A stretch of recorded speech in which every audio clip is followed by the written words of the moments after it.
Stress doesn't just make you uncomfortable. It kills your decision speed, drains your energy, and erases your ability to perform when the stakes are highest. You can be the most prepared person in the room, but if your nervous system flips into panic mode, preparation becomes irrelevant. In high-pressure moments, negotiations, presentations, crisis calls, the advantage goes to the person who can stay clear, fast, and in control while everyone else is scrambling. The truth is, stress resilience is not something you're born with.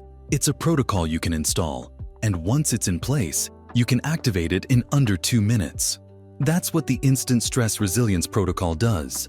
It trains your brain and body to reset from a stress spike to peak performance mode on command. Think of your nervous system as a dual-mode operating system. Mode 1 is the survival mode, fight, flight, or freeze, controlled by the sympathetic nervous system. It's built for short bursts of danger, but in modern life, it gets triggered by anything from an aggressive email to a tough question in a meeting. Mode 2 is your performance mode, calm but alert, run by the parasympathetic system.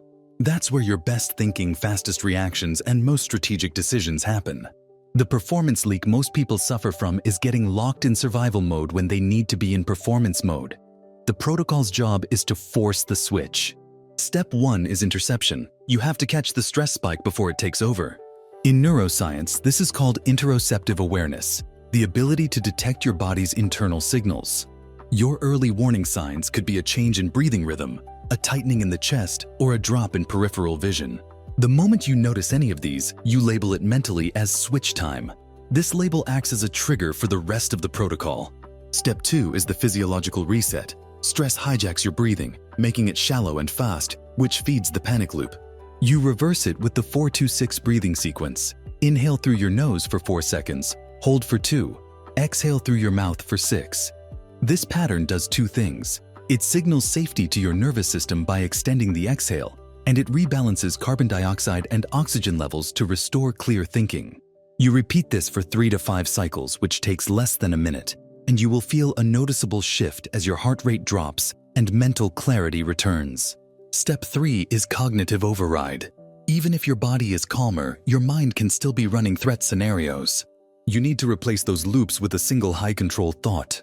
This is not vague positive thinking. It's a command that directs attention to what you can influence right now. For example, focus on the next move, or control the first question. This works because the brain's attentional networks can only hold one dominant focus at a time. By choosing it deliberately, you push the threat narrative out of the spotlight.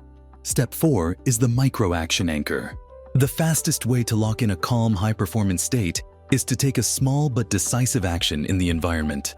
It could be writing the first sentence of your presentation, making the opening statement, or sending the key message. This signals to your brain that you are not in danger. You are in control and already moving forward. In neurobiology terms, action suppresses the amygdala's threat response because it proves the environment is navigable. Step 5 is the recovery lock. Stress resilience is not just about returning to baseline, it's about staying there while the situation continues. To do that, you set a simple sensory anchor you can repeat discreetly. It could be pressing your thumb and forefinger together or rolling your shoulders back once. You pair this movement with a slow breath during the reset, so later, in the middle of the action, you can repeat it and instantly re-trigger the calm state without anyone noticing. This keeps you in performance mode for as long as you need it. At full speed, this protocol takes under 2 minutes to execute. The more you train it, the faster it works. Elite operators, emergency room surgeons, and top-level athletes all use variations of these same steps because they are based on how the nervous system actually works, not on vague ideas of staying calm. But here's where most people fail. They try to learn this in the middle of a high-stress situation. That's like learning to swim while drowning. You need to drill it daily in low-pressure conditions until it becomes automatic. Spend 1 minute a day practicing the breathing sequence. Add the control phrase. Link it to the physical anchor.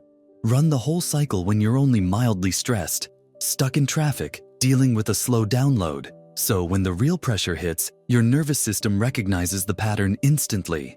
There's also a hidden multiplier in this protocol. Preloading your stress map. Every person has predictable triggers that hit harder than others.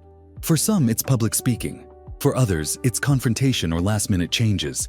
By identifying your top 3 triggers in advance, You can start the reset the second you feel them coming instead of waiting for the full stress cascade. This alone can cut your recovery time in half. Once you have interception, reset, override, anchor, and lock running as one seamless chain, you have turned stress from a performance killer into a performance signal.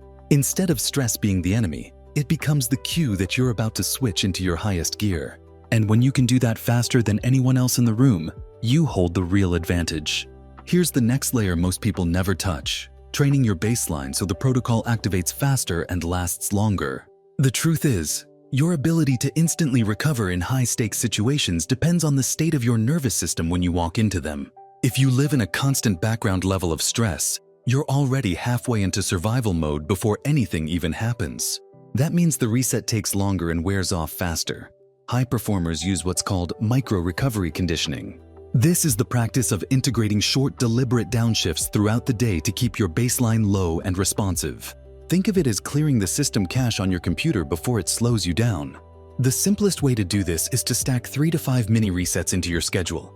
A slow breathing cycle while waiting for a meeting to start, a quick walk without your phone between calls, a 2-minute focus on distant vision to relax the eyes and nervous system.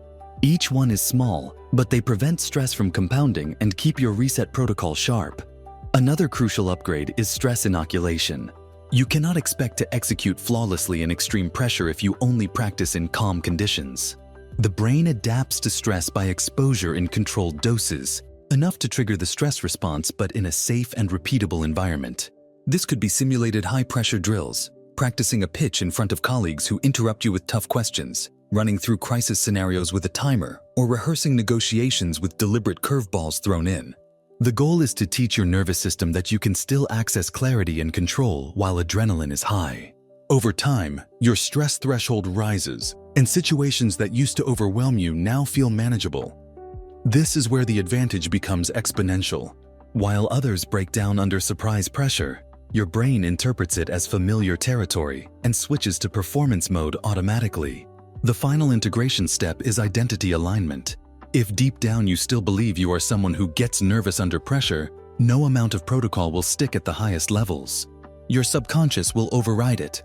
The way to shift identity is to actively collect evidence of your own control. Every time you execute the protocol successfully, whether in a small meeting or a major event, you mentally tag it and store it as proof. Review these wins regularly.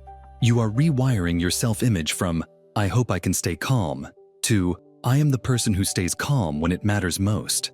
Once the identity is set, the protocol isn't something you remember to do. It becomes something you automatically are. And here's the bottom line. This is not just about stress management. It's about weaponizing your ability to operate at your best exactly when others are at their worst. In competitive environments, that is an asymmetric advantage. While the average person's performance curve collapses under pressure, yours holds steady or even spikes higher. That difference is visible to everyone around you: decision makers, clients, investors, teams, and it changes how they treat you. You become the go-to person in a crisis, the one who gets trusted with higher stakes, the one whose opinion carries weight because you never appear rattled. The Instant Stress Resilience Protocol gives you a repeatable, fast-acting system for making that shift. Interception, Physiological Reset, Cognitive Override, Micro-Action Anchor, Recovery Lock. Trained daily, reinforced with micro-recoveries, stress inoculation, and identity alignment. That's the full operating system. Once you install it, stress stops being a liability and becomes a trigger for peak performance. The sooner you embed it, the sooner you stop hoping you'll hold it together under pressure and start knowing you will. And when you know, you play the game with an entirely different level of confidence. If you want to keep building this arsenal of mental codes so that your performance isn't left to chance, subscribe to Success Code now. Every week we break down another protocol used by the world's top performers, giving you the exact systems to upgrade your mind, your decisions, and your results. So when the critical moments come, you're not just ready, you're untouchable.